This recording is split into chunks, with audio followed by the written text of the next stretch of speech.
Great things are happening in St. Paul today. I don't have to tell all of you that, you all know. Housing prices have recovered and stabilized. Investment in the city is booming. We're growing in population and in jobs. People and businesses want to be in the city of St. Paul. One of the greatest things about our city, though, is that we are always working to get better. While national and state politics are about diverging ideas and polarized points of view right now, in St. Paul we have a convergence of thinking around a common set of goals, including, for the most part, between the mayor and the city council. While we often debate the finer points of how to achieve our shared vision, that civil debate leads to better outcomes. There's a really important discussion going on in every corner of our community right now about racial disparities in outcomes and opportunity.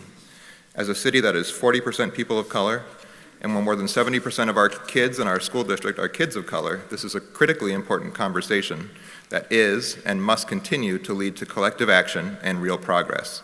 Our continued success as a city depends on it.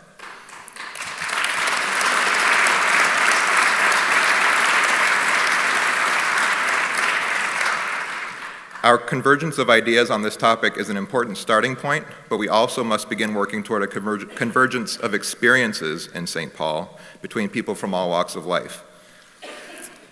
It's truly an honor for me to have a chance to introduce the mayor tonight. His leadership on these important issues has helped create that convergence of thinking about where St. Paul stands today and where we must go as a city. Ladies and gentlemen, the Honorable Mayor Chris Coleman.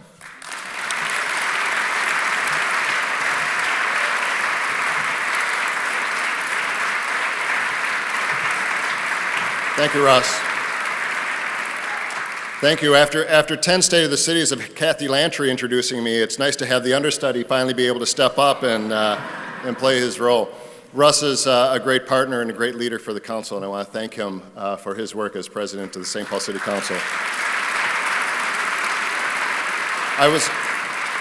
I was also going to say some nice things about Dave Thune because this was going to be Dave's last official State of the City as his role as a council member, although he had said that before and came back onto the council. But unfortunately, Dave is sick this evening and so wasn't able to join us. But we do have a new member of the St. Paul City Council. Not his first rodeo, not his first State of the City address, but we're so pleased to have a council member and former Chief Bill Finney with us this evening. Thank you, Bill.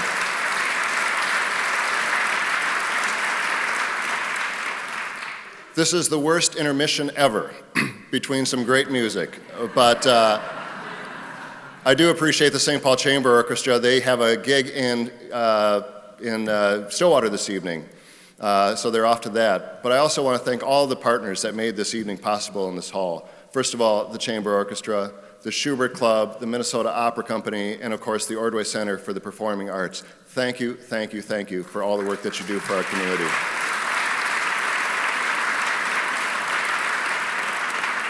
In 2006, I stood before the people of St. Paul in my first State of the City address and asked for our community to seize the moment to move our city forward. Quoting Holocaust survivor Elie Wiesel, I said, "There comes a time when we must make a choice between repeating ourselves and choosing to grow." I ask that we intentionally implement our dreams for St. Paul and propel our city forward with energy, inclusiveness, and focus. There were many opportunities on the horizon, but few items were fixed into the city's future. In the first State of the City address, I called for passage of state bonding to support the work here at the Ordway, not to build this great space, but to simply fix the old stage and to have energy-efficient windows installed. The Central Corridor faced 1,001 obstacles. The deteriorating Midway Stadium was acknowledged as the substandard home of the Saints, but no solution had been envisioned. The need for a structured, out-of-school time system of learning opportunities had been identified in a gathering of nearly 300 people in December of 2005. But what was then known as the Second Shift Advisory Commission was little more than a concept. Today, the path our city chose is clear. This beautiful hall provides the home that our world-renowned St. Paul Chamber Orchestra has deserved for decades. The Green Line opened to much fanfare and an immediate flood of riders last June. CHS Field has already hosted Hamlin baseball and soon will host the first Saints game. Now, Now more than 90 organizations are part of our formal out-of-school time network we today know as Sprockets. There's so much for our city to celebrate. Our population is growing, graduations are up for all of our children, crime is down. We've once again earned a AAA bond rating. There's renewed vitality in neighborhoods across the city. Property values are rising, investment in the city is at an all-time high. Arts and cultural amenities are bringing back nightlife into downtown. And of course, the Minnesota Wild are in the playoffs.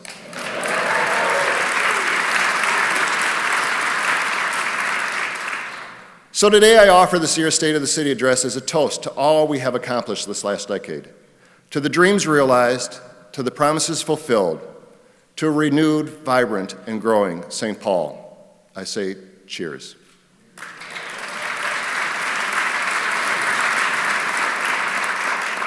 The plans we've made, the partnerships we forged, the actions we took have led to a strong St. Paul. We're a city to which businesses want to move. Moventus, a Finnish wind energy manufacturer, is bringing green jobs to the Beacon Bluff Business Center.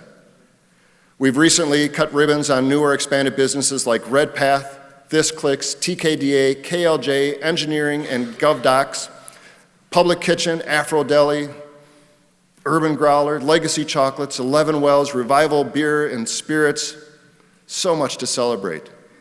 And today, Ecolab renewed their commitment to downtown, and I'm excited to confirm the oft-rumored plans that Ecolab will purchase Travelers North Tower, bringing their downtown employees in together in a wonderful and fast-growing Fortune 500 company. I want to thank Ecolab Chairman and CEO Doug Baker for his commitment to the City of St. Paul.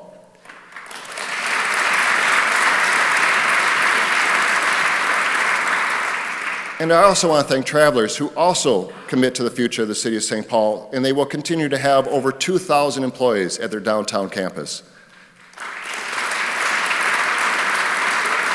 St. Paul is open for business.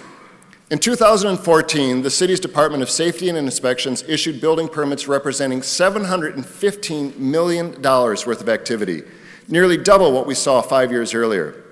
That translates into a lot of women and men working and providing for their families.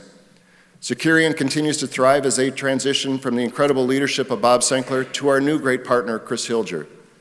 Plans are underway for new hotels and new housing.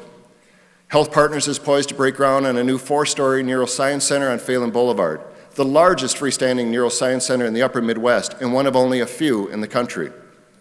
This builds on the dream. This builds on the dream that Councilmember Bostrom has so faithfully pursued for the Phelan Corridor for over 20 years. And the brand new East Side Enterprise Center is abuzz with entrepreneurs making it happen on East 7th. And the Wild are in the playoffs. The Wild getting into the playoffs is the result of a season of hard work. And yet just getting to the playoffs, as we all know, is not enough. Instead, we're anticipating a parade down West 7th in celebration of Lord Stanley's Cup coming to our city. Similarly, hard work over these past years has positioned our city well for future growth and development, greater vitality, more jobs, more residents, and more visitors than ever before. So let's celebrate, yes. But now we must double our efforts across the city to finish the work that remains. In downtown, Macy's, the West Publishing Building, the Gateway Parcel, and other opportunities must be seized. The West Side Flats, Victoria Park, Beacon Bluff, Whirlpool, Hafner's, and other sites across the city must be developed. And along the Green Line, we must fulfill the promise of a first-class transportation system by redeveloping the former Bus Barn site and the Midway Shopping Center at Snelling and University.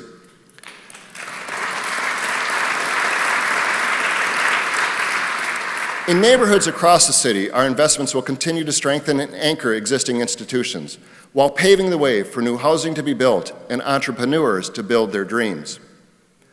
Next month, I am excited to announce that we will select the first 2 neighborhood commercial nodes to receive a combined $700,000 in commercial vitality zone funding. Established as part of our 880 Vitality Initiative passed by the Council this last October, this resource will work to create jobs, expand tax base, and increase vitality in selected neighborhoods. I look forward to working with the HRA and their chair, Amy Brenmoen, and other members to work to make sure that this works across the city of St. Paul. Whether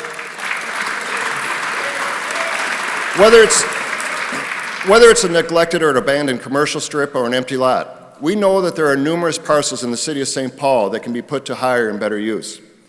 I've requested the city's Planning and Economic Development Department to take the lead, to reach out to our community partners, especially our district councils, to identify key parcels in each of their districts that can become future recipients of commercial Vitality Zone grants or other funding sources. The goal, of course, is to help create 21st century vital neighborhoods across the city of St. Paul. And of course, we can't talk about economic growth without discussing the Ford site, which continues to be the greatest redevelopment opportunity this region has ever seen. Recently, Councilmember Tolbert and I led a delegation of community leaders to Europe to study redevelopments in Germany, Denmark, and Sweden. There was a great deal of information downloaded during that week. But to a person, the true value of the trip was to instill in each of us a resolve to not think small. Noted city planner Daniel Burnham once said, "Make little plans, for they have no power to stir man's blood." The developer of the airport site in Berlin, Dr. Philipp Boutier, told us to give the property a higher purpose. We can't simply look at the site and say, let's build X number of housing units or create Y number of jobs, without first understanding how we will truly transform that land into a 21st century community, an accomplishment that people from across the globe will come to study. In that sense, it can truly be a field of dreams. But this same sense of purpose must be applied to every corner of our city. We describe ourselves as the most livable city in America, but what's behind that phrase? We'd have a long ways to go to become the most musical city in America. Austin and Nashville have a pretty good head start on us. But as we demonstrate tonight, we can and should be mentioned alongside them as one of the great music cities of America. A world-class orchestra.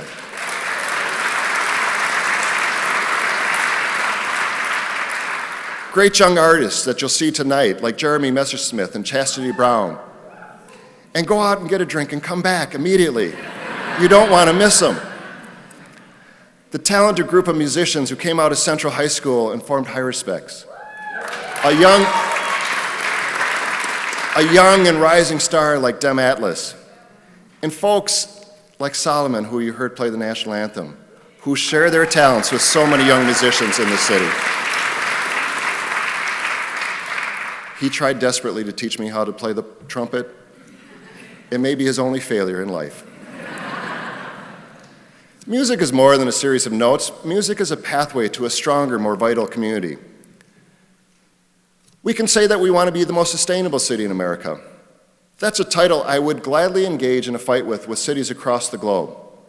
Indeed, if cities across the globe and across this country strove to be the most environmentally conscious city on the planet, we'd actually start seeing the long-term changes required to combat climate change. Here in St. Paul, we have a lot to brag about on that front. The passage of a comprehensive bike plan, which reflects the biggest investment in bike infrastructure in the history of the city.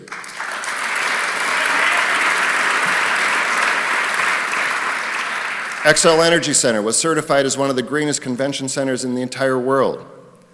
Our St. Paul Regional Water Surface was visited last week by the EPA chair. It's nationally recognized for its water quality and safety. And the new CHS field will be among the greenest ballparks in the country, including an innovative system to capture and reuse rainwater for the field and some of the facilities, a model recycling program, and solar panels to help power the scoreboard. We can say that we're the most educated city, for that's certainly true for many residents. We have one of the most well-educated workforces in the country, with high school graduation rates and college degrees well above national averages. But that wouldn't honestly reflect the fact that too many of our children are falling behind, and that the Twin Cities is a community with one of the largest achievement gaps in the country. Recently, an article in the Atlantic Monthly spoke of the Minneapolis Miracle. Of course, the real miracle was that it even mentioned St. Paul. But the article did a great job of talking about the very special community we have in the Twin Cities. And much of the reason we do have the quality of life that we have is the result of intentional strategies put in place decades ago to make sure that all parts of our region thrived. But while the miracle is true for some, it's not for all. We have an amazing region, home to more Fortune 500 companies per capita than any place outside of New York, world-class colleges and universities, a richness of arts and cultural amenities, low unemployment rates, a natural environment that belies the fact that we live in a metropolitan area of nearly 3.5 million people, and of course, the Wild are in the playoffs. With all this as our base, the higher purpose for our city and region must be to ensure that that which is best about our community is shared by all within our community.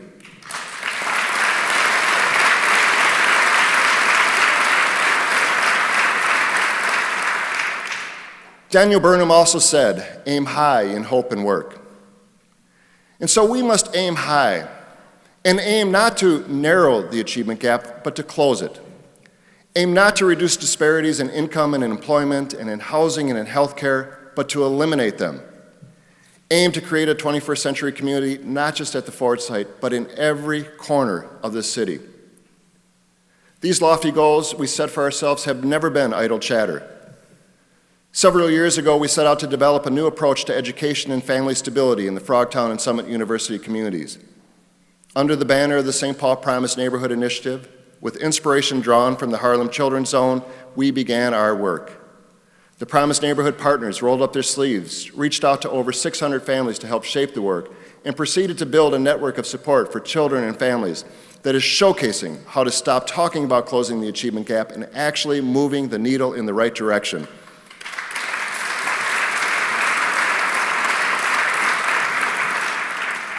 In all three schools within the Promise neighborhood, improvements in test scores have significantly outpaced state and district averages. In fact, at Jackson Elementary School, students made an 8% gain on state achievement test scores compared to the state's 1% gain. Equally compelling is the fact that there is no significant gap in achievement between one racial group and another. This is in a school that became a neighborhood school through the district's Strong Schools, Strong Communities plan.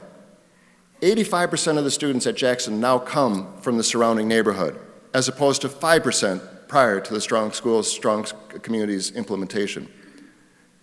There are so many partners to thank. Councilmember Tao, who continues the work that Councilmember Carter started, the Wilder Foundation, which has taken the lead. But I want to extend a special thanks to a very special partner who is retiring this year after years of serving children in this community. Billy Collins from the YWCA has been an amazing partner for us.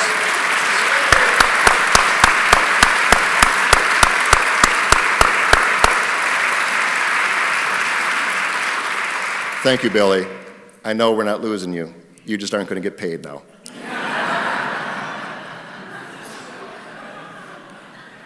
We sought to aim high in hope and work when we began our out-of-school time network, now known as Sprockets. From the original dream to a network that today connects over 90 organizations with 20,000 youth participants, we can now measure the reach of out-of-school time learning and draw powerful connections between these programs and progress in school achievement. I'm proud to announce that 83% of the out-of-school time participants this past year were kids of color, compared to 67% of kids in the district. 80% of the participants were from low-income households. We are moving the needle. We placed a great deal of emphasis on solving one of the most monumental challenges before our city, racial inequality. At the root of much of our work, directly through the My Brother's Keeper initiative or indirectly through the expansion of our Youth Summer Jobs program, the work that we do in St. Paul must move our city to a place where all our families thrive, regardless of race or socioeconomic status. Because we started with the dream of an equitable community, the Central Corridors Funders Collaborative committed to making the Green Line a true corridor of opportunity. Another one of those key partners is also retiring. Polly Talon has been an amazing leader for us through the Knight Foundation, and we want to thank her for her leadership on making sure the Central Corridor was equitable.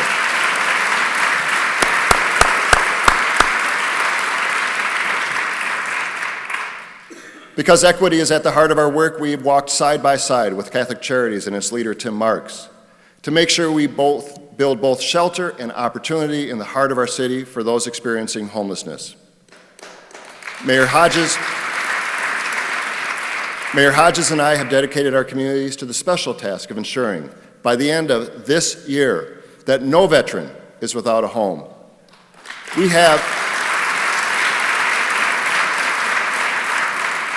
We have 259 days to go, and at last count, there were 154 homeless veterans on our registry. Through the committed work of a team of 20 agencies and advocates who meet every 2 weeks, we're on a pace to meet our goal, but we need the support and the help of the community. If you know a veteran who's homeless, or a landlord who would be willing to rent to a veteran, please call 888-LINK-VET, and someone will be there to help.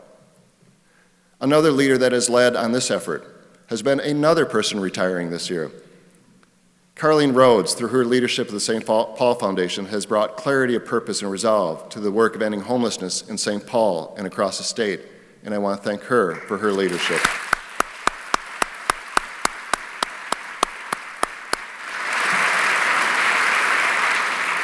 Because we wanted to end disparities in employment, we started an innovative program to train low-income residents and people of color to become paramedics through the EMS Academy. You may recall, if you've been to other State of the Cities, that a few years ago I highlighted one remarkable young man a few years back, Danelle Gibson. Well, we were right about Danelle. A few weeks ago, while driving to the Rice Recreation Center where he works with kids, Danelle noticed smoke coming out of a St. Paul home. With his training in mind, he leapt into action and rescued the family inside. Danelle's here with us tonight, and I want to give him a special round of applause.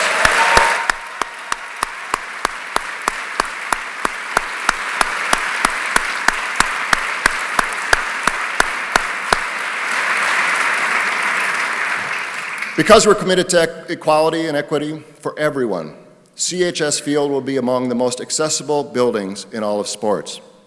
With 180 specially designed seats for people with limited mobility and twice the required spaces for people in wheelchairs, there will be greater access for people of all abilities to enjoy the Saints in downtown St. Paul.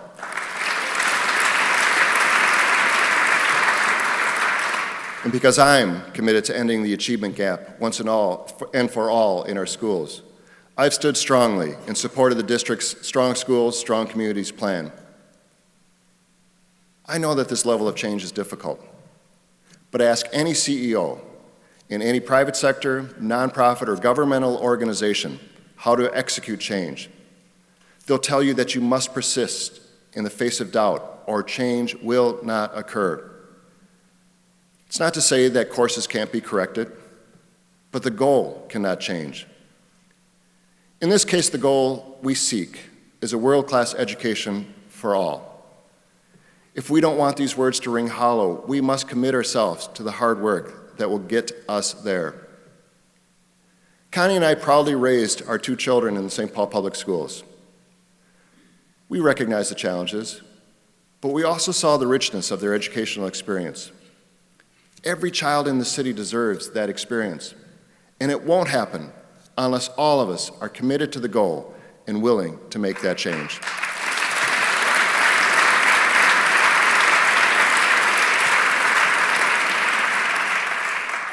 We're a city rich in so many ways. There's our great park system, soon to be enhanced by improvements at Rice Park and a new vision for Dickerman Park at University in Fairview, which is a key to fully realizing the possibilities of the Green Line. By the end of this year, our incredible libraries will have seen $15 million in renovation and expansion over the last 3 years, including $7.5 million from private sources, plus an additional $14 million that went to build the Arlington Hills Community Center, an anchor among the revitalizing Payne Avenue corridor. And of course, there's arts and music and culture, and richness rarely seen in communities our size. Tonight, we're in this beautifully, newly dedicated hall.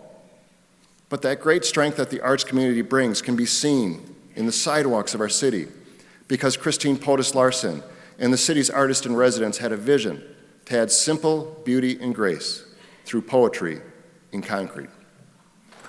I'd like to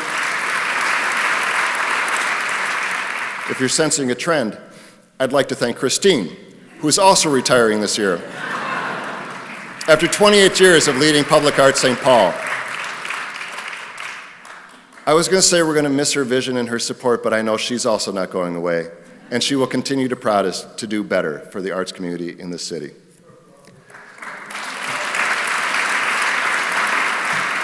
I'm also excited by the Minnesota Museum of Art's plans to establish its permanent home in the Pioneer Endicott building. Their national treasure of a collection, including works by Paul Manship and George Morrison, will now be on display for visitors and residents to view.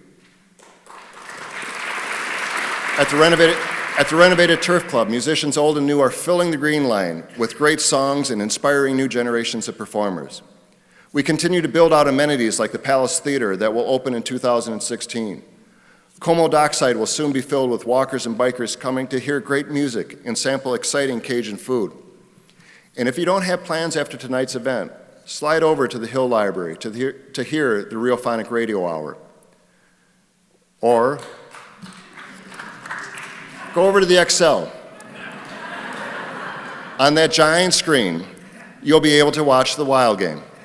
Because in case you haven't heard, they're in the playoffs.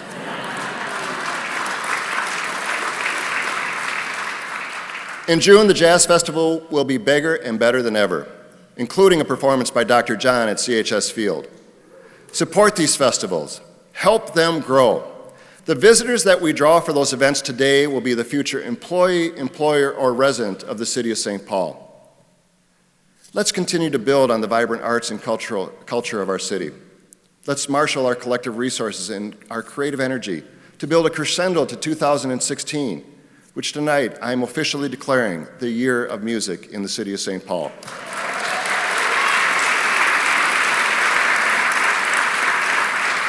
Let's make sure that every child in our city experiences live music, now and in 2016. Let's make sure that our musical venues and artists are supported and celebrated in 2016 like never before. Let's do this because it reflects our higher purpose and because culture and music and vitality are intricately and inextricably linked. We're a great city. The state of St. Paul is strong, but it will be stronger when all share in its richness. We've accomplished a great deal this past decade. Let's keep the momentum going. Tonight we celebrate. I offer up our shared work together in celebration of all we have accomplished. And what better way to celebrate than great music? So enjoy. Cheers. And thank you for being a part of this incredible city.